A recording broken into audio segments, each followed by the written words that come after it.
আমার চ্যানেলে তোমাদের সকলকে স্বাগত। আজ আমরা ক্লাস 6 এর রায়ান মার্টিন প্রশ্নবিচিত্রা থেকে ইতিহাসের দ্বিতীয় পর্যায়ক্রমিক মূল্যায়নের পঞ্চম স্কুল সলভ করব।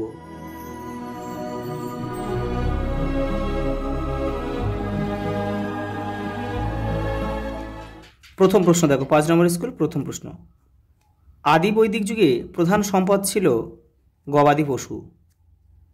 খ্রিস্টপূর্ব 6ষ্ঠ শতকে ভারতীয় উপমহাদেশের মূল রাজনৈতিক কেন্দ্র ছিল গাঙ্গীয় উপত্যকা। ত্রিপিটক লেখা হতো পালি ভাষায়।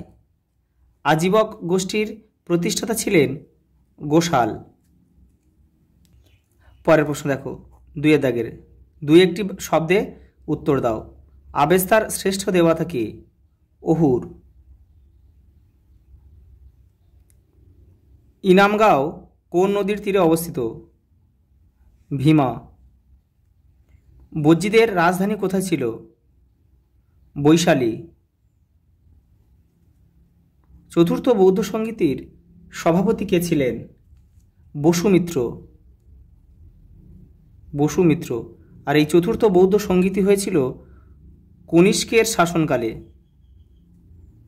কনিষ্কের শাসনকালে হয়েছিল, কাশ্মীরে হয়েছিল। কাশ্মীর, এটা তোমরা একটু করে নেবে, এটা এক্সট্রা লিখে দিলাম, করে নেবে। কনিষ্কের শাসনকালে কাশ্মীরে হয়েছিল। পরেরটা দেখো, দক্ষিণ ভারতে অবস্থিত একমাত্র মহাজনপদটির নাম কি? অসমক। পরেরটা, গুপ্ত আমলে প্রদেশের শাসনভার থাকতো কাদের উপর? গুপ্ত রাজপুত্রদের উপর। পরেরটা দেখো, জুনাগড় লিপি থেকে কোন রাজার কাহিনী জানা যায়? রুদ্রদামন।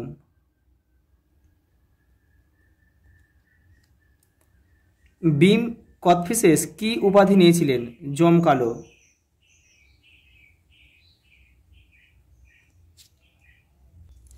এই যে বিরাট শক্তিশালী কুষাণ শাসক হিসেবে জমকালো উপাধি নিয়েছিলেন ভীম। পরের প্রশ্ন দেখো, ঋগ বৈদিক যুগে লুট করা সম্পত্তি যে প্রতিষ্ঠানের মাধ্যমে ভাগ করা হতো তা হলো বিদত। বিদত। তোমাদের টেক্সটের 52 নম্বর পেজে উত্তরটা আছে, তোমরা ওখান থেকে দেখে নিতে পারো। জৈন ধর্মে উপদেশাবলী 12টি অঙ্গে ভাগ করা হয়। পুষ্যমিত্র শুঙ্গ মৌর্য সম্রাট হন খ্রিস্টপূর্ব 187। দেবানাংপ্রিয় উপাধি ধারণ করেন কি? অশোক। প্রাচীন ভারতে বহু প্রচলিত একটি মুদ্রা ছিল কারসাফন। কারসাফন।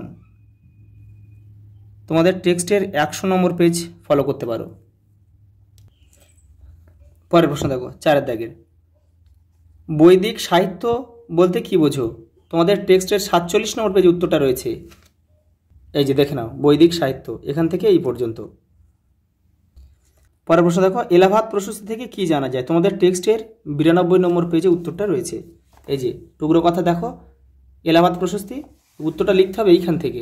যে লেখটিতে আদতে সমুদ্রগুপ্তের গুণগান করা হয়েছে, এখান থেকে পুরোটা লিখতে হবে, এই পর্যন্ত লিখতে হবে।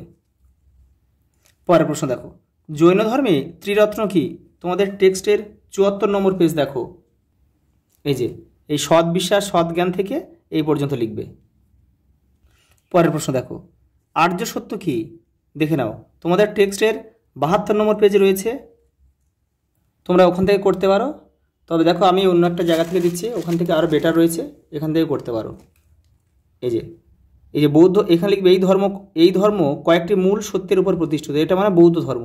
এখান থেকে এই যে 4টে যে আর্য সত্য সেটাও এখানে কিন্তু উল্লেখ করা আছে, এই 4টে এই পর্যন্ত লিখতে হবে। পরের প্রশ্ন দেখো, 10 রাজার যুদ্ধ বলতে কি বোঝো? তোমাদের টেক্সটের 51 নম্বর পেজে উত্তরটা রয়েছে। এই যে 10 রাজার যুদ্ধ, এখান থেকে এই পর্যন্ত লিখবে। পরের প্রশ্ন দেখো, সাতবাহন প্রশাসন কেমনভাবে চলতো?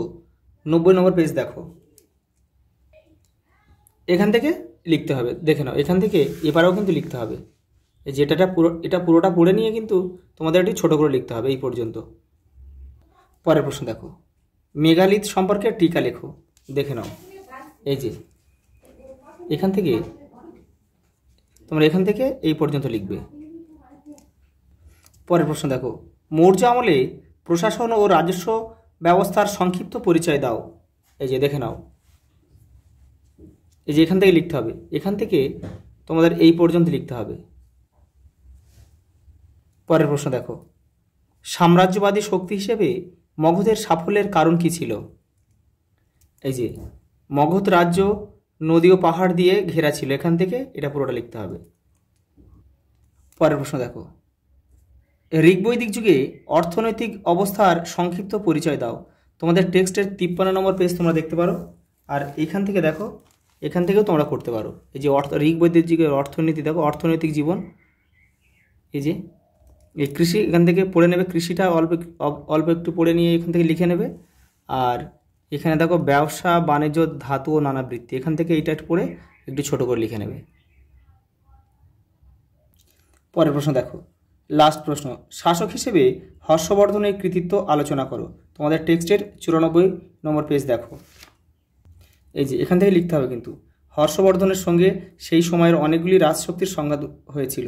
এখান থেকে তোমাদের পড়ে কিন্তু ছোট করে লিখতে হবে, অনেকটাই রয়েছে, এই পর্যন্ত রয়েছে। এই যে আজ এই পর্যন্ত, দেখা হবে পরের ভিডিওতে।